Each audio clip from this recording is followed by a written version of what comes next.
مولا کائنات سیدنا علی المرتضیٰ فرماتے ہیں جس نے مجھے ایک حرف بھی پڑھایا اس نے مجھے اپنا غلام بنا لیا۔ ہم تھوڑی سی عزت ملنے پر آنکھیں سر پہ نہیں رکھ لینے والے لوگ، ہم احسان فراموش نہیں ہیں کہ کبھی باپ کو پدر شاہی نظام کے ساتھ مسترد کریں، کبھی ماں کے چہرے پہ لات مار دیں کہ تم کون ہوتی ہو میری زندگی میں مداخلت کرنے والی۔ ہم تو رشتہ بھی کرنا ہوتا ہے تو بوڑھی دادی امی سے بھی پوچھتے ہیں، جب تک وہ ہاں نہیں کرتی تو گھر کے اندر ماحول ہی نہیں بنتا ہے۔ ہمارا دین، ہمارا کلچر، ہماری تہذیب، ہمارا تمدن ہمیں یہ سکھاتا ہے لیس منا من لم یرحم صغیرنا ولم یوقر کبیرنا، جو چھوٹوں کے ساتھ شفقت سے پیش نہیں آتا اور بڑوں کے ساتھ جو ہے وہ توقیر سے پیش نہیں آتا۔ میرے حضور نے فرمایا میرے ساتھ اس کا کوئی تعلق، کوئی ربط، کوئی رشتہ نہیں ہے۔ تو ہمارا دین تو ہمیں یہی سکھاتا ہے۔ تو بیم اور رجا کے درمیان ہمیں یہ سکھایا گیا۔ بات احترام کی چلی تو عقیدوں کے اندر جب غلوف پیدا ہوتا ہے تو اغیار کی سازشوں کا ہم نادیدہ اور دیدہ طور پہ شکار ہو جاتے ہیں۔ اقبال نے آج سے صدیوں قبل یہ بات جو ہے وہ ہونے والے حادثات کی نشاندہی کرتے ہوئے اپنے زمانے میں کہا تھا کہ تو کہ نشناسی خفی راز جلی ہوشیار باش، اے گرفتار ابو بکر و علی ہوشیار باش۔ کہا تو نہیں جانتا کہ تیرے ساتھ کیا کھیل کھیلا جا رہا ہے، ابو بکر اور علی کو آپس میں مقابل کھڑا کرنے والے ہوشیار ہو جا۔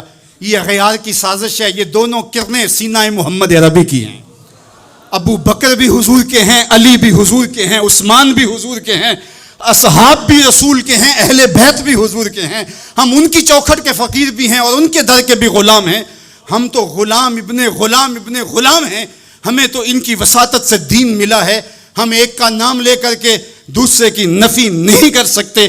اللہ کے محبوب علیہ الصلوۃ والسلام نے حضرت سیدنا علی المرتضیٰ کو دیکھا اور فرمایا، مسند امام احمد بن حنبل نے اس کو روایت کیا، نہج البلاغہ میں موجود ہے، سیدنا علی المرتضیٰ فرماتے حضور نے میرے بارے فرمایا، یہلک فی رجلان محب مفرط و مبغض۔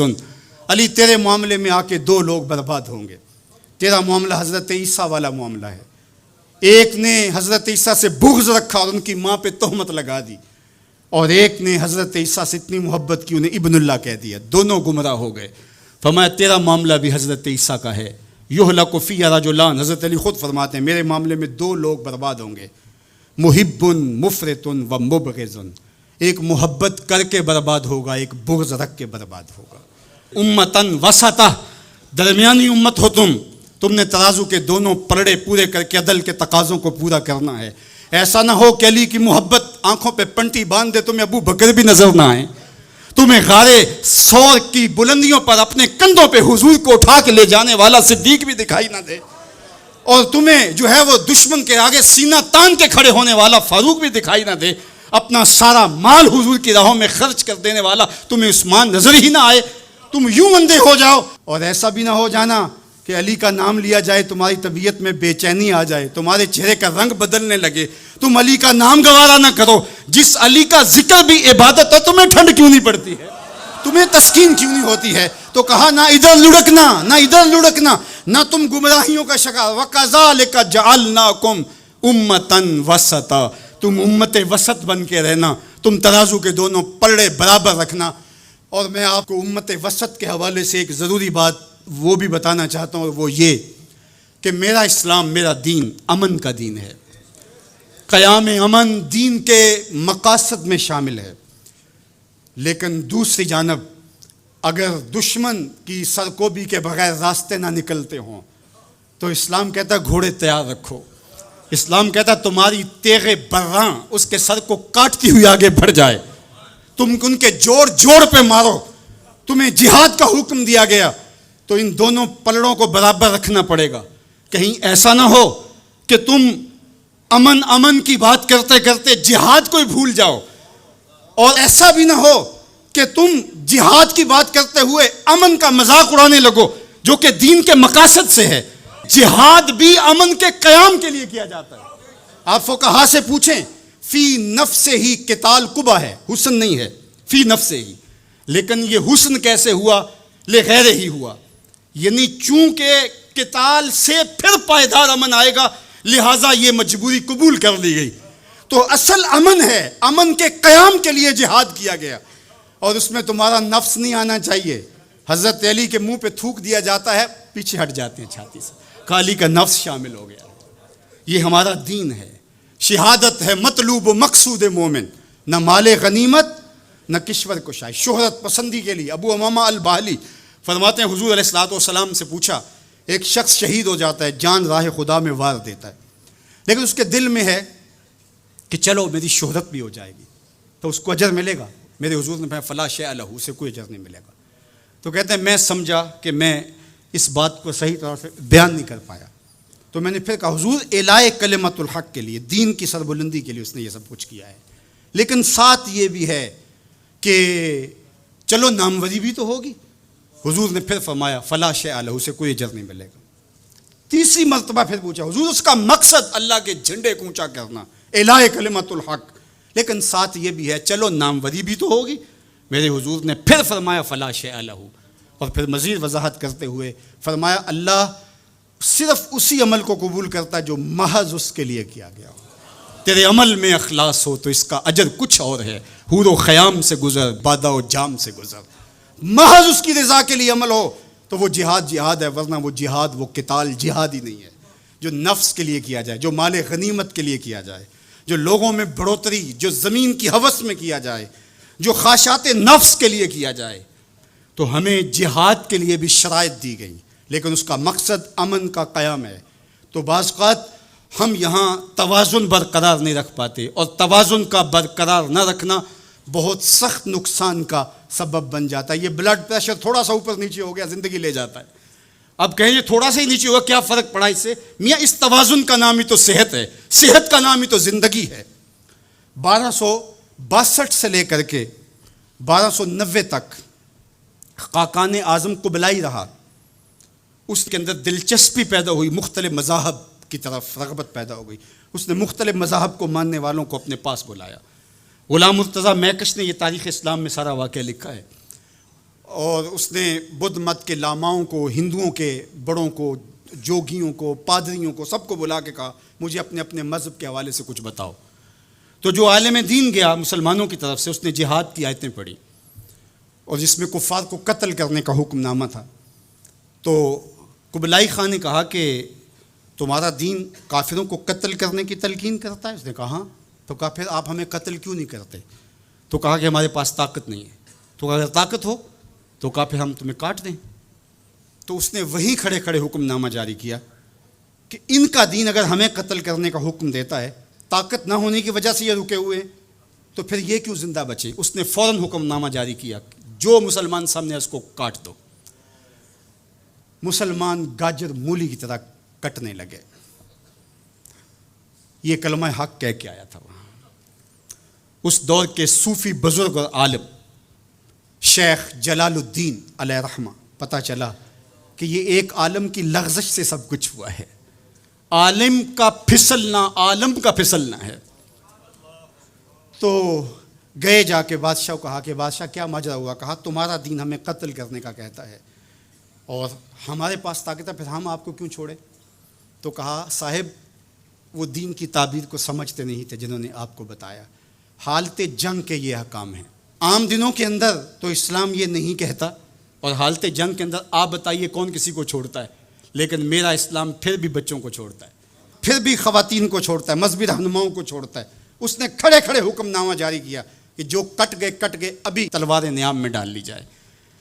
تو صاحب جب تک عدل نہیں ہوگا، جب تک آپ یک سر علم را دامن عقل باید، ایک سیر علم کے لیے 10 من عقل چاہیے، اگر آپ ترازو کے دونوں پلڑے برابر نہیں رکھ سکتے تو تمہیں تولنے کے لیے بٹھایا کس نے؟ میرا رب کہتا ہے وَكَذَلِكَ جَعَلْنَاكُمْ أُمَّةً وَسَطًا، ہم نے تمہیں امت وسط بنایا۔ ترازو کے دونوں پلڑوں کو برابر رکھنا، دونوں پلڑوں کو جھکنے نہ دینا۔ اللہ کے محبوب علیہ السلام نے دونوں پلڑے رکھے۔ المومن غر کریم، مومن سادہ مزاج ہوتا ہے، بھولا بھالا سیدھا سادہ ہوتا ہے۔ اللہ اکبر۔ اب مومن کا سیدھا سادہ ہونا یہ کہیں ایسا ہی نہ ہو کہ لوگ اس کو دعوے لگاتے رہیں۔ کہا فطرتاً تو ایسا ہی ہوتا ہے، اس کی طبع ہے کہ وہ اعتبار کر لیتا ہے، لیکن دوسرے مقام پہ کہا بیلنس بھی کر لو۔ میرے حضور نے ارشاد فرمایا لا یلدغ المؤمن من جوہر واحد مرتين، مومن ایک ہی بل سے 2 مرتبہ ڈنگ نہیں کھاتا. اگرچہ وہ چالاک نہیں ہے لیکن زیرک ضرور ہے. اگرچہ وہ مکار نہیں ہے لیکن بصیرت کا نور اللہ نے اس کے سینے میں رکھا ہے. کہا اس کی فراست قلبی سے ڈرو, وہ اللہ کے دیے ہوئے نور سے دیکھتا ہے. اس کو اللہ نے چراغاں دی ہے, اللہ نے اس کو روشنی عطا کی ہے. عمومی طور پہ کہا جاتا ہے یہ دنیا والے ہیں, یہ دین والے ہیں, اور یہ 2 تقسیمات کر دی جاتی. یہ تقسیمات ہمارا دین ہمیں نہیں سکھاتا ہے. دونوں پلڑے برابر رکھو, دنیا بھی اور دین بھی. اصل دنیا کیا ہے؟ ملا رومی بولے چیز دنیا از خدا غافل بدن. دنیا ہے کیا؟ خدا سے غافل ہونے کا نام دنیا ہے. وہ آپ چاہے ممبر پہ بیٹھ کے غافل ہیں یا دکان پہ بیٹھ کے غافل ہیں, وہ آپ دنیا داری کر رہے ہیں. یہاں مقصد لوگوں کے دل اپنی طرف موڑنا, لوگوں کی جیبیں ڈھیلی کرنا, لوگوں میں اپنے آپ کو محبوب اور اپنے آپ کو جو ہے وہ لوگوں کا مقصود بنانا, اپنے بت کو تراشتے رہنا کہ لوگ پوجا پاٹ کرتے رہیں. یہ ممبر پہ دکانداری ہو رہی ہے. اور دوسرا دکان پہ بیٹھا ہے لیکن سچ کا دامن نہیں چھوڑتا. میرے حضور نے فرمایا سچا تاجر قیامت کے دن پیغمبروں کے ساتھ اٹھایا جائے گا. تو دنیا اور دین یہ دونوں ساتھ ساتھ چلتے ہیں. تو دین اور دنیا 2 الگ الگ خانے نہیں ہیں. اسلام ترک دنیا سے روکتا ہے لیکن غرق دنیا سے بھی بچنے کی تلقین کرتا ہے. رہبانیت کا درس بھی نہیں دیتا. لا رہبانیت فی الاسلام. اسلام میں رہبانیت نام کی کوئی چیز نہیں ہے کہ تم گھر بار چھوڑ دو, تم بستی چھوڑ دو, تم کوہ غار کی زندگی اختیار کرو. اسلام کا یہ مزاج نہیں ہے. ابھی بات ہو رہی تھی, حضور نے مواخات قائم کیے مدینہ المنورہ میں, 2 مرتبہ قائم کیے. ایک دفعہ حضور نے مکے میں قائم کیے تھوڑے سے صحابہ کے درمیان. اور مواخات مدینہ یہ کائنات کا ایک انوکھا باب ہے, اور یہ ایک الگ مضمون اور عنوان ہے کہ 2 افراد کو, ایک انصار لیا اور ایک مہاجر لیا, اور حضور نے ان کے درمیان مواخات قائم کر دی. تو حضرت ابو درداء اور حضرت سلمان فارسی کے درمیان حضور نے مواخات قائم کی. تو جن کے ساتھ بھائی چارہ تھا وہ پھر حال پوچھنے جاتے تھے کہ میرے بھائی کو پریشانی تو نہیں ہے. تو حضرت سلمان فارسی گئے حضرت ابو درداء کے گھر. تو دیکھا کہ حضرت ابو درداء کی بیوی وہ عام سے کپڑوں میں تھی. تو انہوں نے کہا کہ میری بہن یہ کیا ماجرا, میلے کچیلے واجبی سے کپڑے. تو کہا کہ تمہارے بھائی کو دنیا کے ساتھ کوئی رغبت نہیں ہے, عورت آراستہ ہو. حضور نے فرمایا کہ عورت کی خوبیاں بیان کی کہ بہترین عورت وہ ہے جب اس کا شوہر دیکھے اس کو تو اس سے خوش کر دے. وہ اس کا لباس اور طرز زندگی ایسا ہو کہ مرد کے لیے مسرت, خوشی اور سرشاری کا ذریعہ ہو, تاکہ اس کی نظر یکسو رہے اور اس کے خیالات پراگندہ نہ ہوں, اس کی سوچوں میں آوارگی نہ آنے پائے. تو کہا کہ تمہارے بھائی کو رغبت ہی نہیں ہے دنیا کے ساتھ, اس لیے مجھے اس کی کوئی ضرورت نہیں ہوتی. خیر حضرت ابو درداء آئے تو کھانا لائے. تو حضرت سلمان فارسی نے کہا کہ آپ بھی کھائیے. کہا میں روزے سے ہوں. کہا کہ میں تو نہیں کھاؤں گا جب تک آپ نہیں کھائیں گے. تو نفلی روزہ مہمان کے لیے توڑا جا سکتا ہے. تو انہوں نے روزہ افطار کر لیا, ساتھ بیٹھ کے کھانا کھایا. رات پڑی, سونے لگے. تو حضرت ابو درداء مصلی بچھا لیا. حضرت سلمان فارسی نے کہا کہ جناب آپ کو میرے ساتھ سونا پڑے گا. اللہ اکبر. یار وہ صوفی حضور کی تربیت کے پالے ہوئے تھے. آج تو پھر فتویٰ متوجہ ہو جاتا نا کہ اس نے مجھے نماز سے روکا ہے, یہ دارا اسلام سے خارج ہے. تو آپ نے کہا ٹھیک ہے, مہمان ہو, مہمان نوازی کا یہ بھی ایک ڈش ہے نا, چلو میں سو جاتا ہوں. سحری ہوئی تو سلمان فارسی اٹھے, ان کو اٹھایا, بیدار کیا, تہجد پڑھی دونوں نے. اور پھر حضرت سلمان فارسی نے کہا کہ تمہارا میں نے عمل دیکھا, تمہاری بیوی کے کپڑے میلے کچیلے تھے, تم نے روزہ رکھا ہوا تھا اور رات تم قیام کرتے ہو.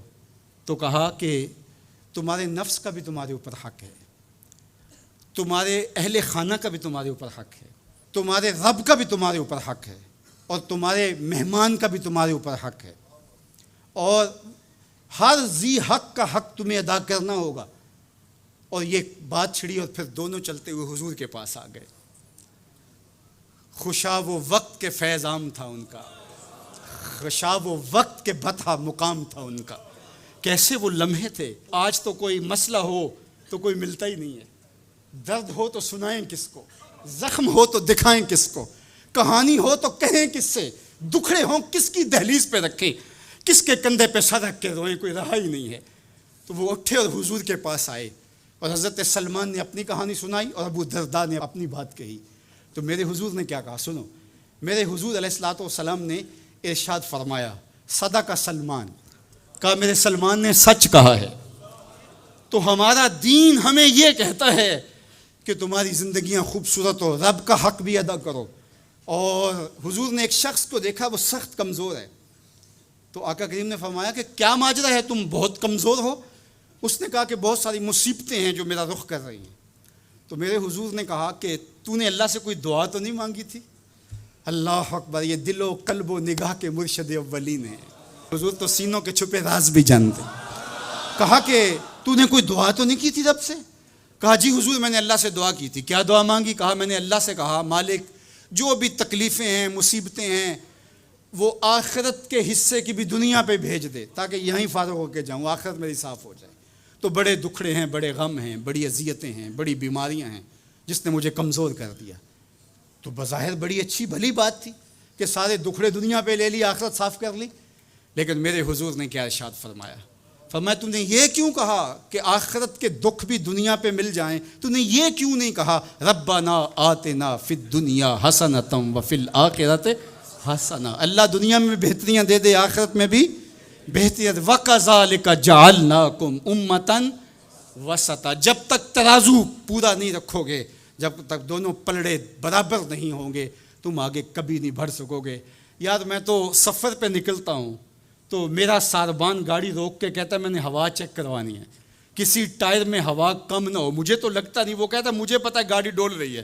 یار ایک ٹائر میں ہوا کم ہو تو سفر نہیں ہو سکتا، تو کہیں ٹائر پھولا ہو اور کہیں چپکا ہوا ہو تو تم سمجھتے ہو مدینے پہنچ جائیں گے، مدینے نہیں پہنچ سکتے، تم تو کہیں نہیں پہنچ سکتے۔ وَكَذَلِكَ جَعَلْنَاكُمْ أُمَّةً وَسَطًا، دونوں ترازو کے پلڑے برابر رکھو، دونوں ٹائروں کے اندر ہوا پوری رکھو، پھر تمہاری گاڑی فراٹے بھرتے ہوئے مکے بھی پہنچے گی، مدینے بھی پہنچے گی۔ اس لیے کہا کہ تم نے امت وسط بننا ہے، اپنے دامن کو کبھی بھی دائیں بائیں جھکنے نہیں دینا، افراط و تفریط کا شکار نہیں ہونے دینا۔ طاعت اور خدمت خلق کے مابین بھی عمومی طور پہ ہمارے معاشرے کے اندر ایک غلط فہمی پائی جاتی ہے۔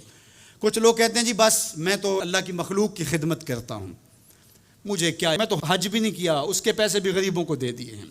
وہ تبلیغ کرتے ہیں لوگ کہ جناب قربانی کے پیسے بھی اگر غریبوں میں دے دیے جائے تو یہ زیادہ اچھا ہے، ان کی مدد ہو جائے۔ تو وہ اس خدمت خلق میں اتنا غلو کر جاتے ہیں کہ وہ اسلام کے شعار کا مذاق اڑانے لگ جاتے ہیں، اور جو عبادت والے ہیں انہیں ہمسائے کو دیکھنے کا موقع بھی نہیں ملتا۔ اور آپ جانتے ہیں کہ جب ایک بستی کو برباد کرنے کا حکم دیا گیا تو کہا کہ یہاں تو ایک بستی میں شخص رہتا ہے جس کا سر سجدے سے اٹھتا ہی نہیں۔ کہا میرے بندوں کے اوپر قیامتیں ٹوٹیں اور ان کے اوپر ظلم اور جبر کے پہرے ہوں اور اس کے ماتھے پہ شکن نہیں آتا، اس کے سمیت ہی بستی کو لٹ کے رکھ دو۔ یار عبادت کرتے ہو لیکن ہمسایوں کا خیال بھی رکھو۔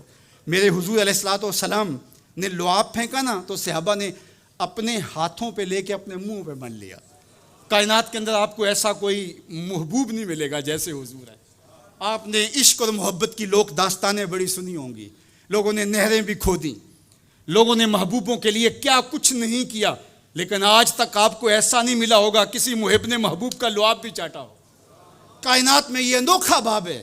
تو حضور علیہ الصلوۃ والسلام نے فرمایا کہ تمہیں اس چیز پر کس نے ابھارا کہ میرا لعاب بھی اپنے چہروں پہ مل رہے ہو؟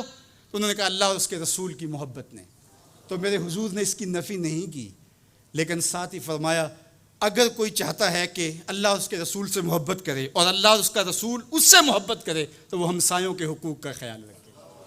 یعنی تمہارا یہ پہلو بھی، تم عاشق رسول بھی ہو لیکن ہمسایوں کا بھی تو خیال رکھو۔ تمہارے گھر پہ جھنڈا تو لگا ہے حضور کے میلاد کا، لیکن اگر ہمسایوں کے گھر میں اندھیرا ہے تو یار اپنے گھر میں اس سال اگر چراغاں نہیں کر سکے، غریب ہمسائے کا میٹر کٹ گیا اس کا بل دے دو، آمنہ کا لال زیادہ خوش ہوگا، میلاد والا رسول زیادہ خوش ہوگا۔ اس لیے دونوں پلڑے برابر رکھو، نہ تو عبادات کے زعم میں تم خدمت خلق کو اور ہمسایوں کے حقوق کو، رشتہ داروں کے حقوق کو بھول جاؤ، اور نہ یہ کہ تم خدمت خلق کے نام پہ عبادات کا مذاق اڑانے لگو۔ وَكَذَلِكَ جَعَلْنَاكُمْ أُمَّةً وَسَطًا۔ ادارت المصطفیٰ دونوں بازوؤں کے ساتھ اڑنے کی فکر رکھتا ہے، اور امت وسط کے مزاج کو لوگوں میں راسخ کرنا شروع ہوتا ہے۔ ظاہر ہے جب کبھی اس بازو پہ زور پڑے تو کبھی اس بازو پہ زور پڑے تو بازو جھکنے لگتے ہیں، تو میرا اللہ مدد کرتا ہے، نصرت دیتا ہے۔ تو کبھی ہمارے کسی بازو پہ فتویٰ بھی آ کے جو ہے وہ زور ڈالتا ہے، کبھی کسی فتوے کا میزائل لگتا ہے، لیکن ہم تو بلے شاہ کی بولی میں کہتے ہیں بلے آلو کی تینوں کافر کافر آکھن تو آہو آہو آکھ۔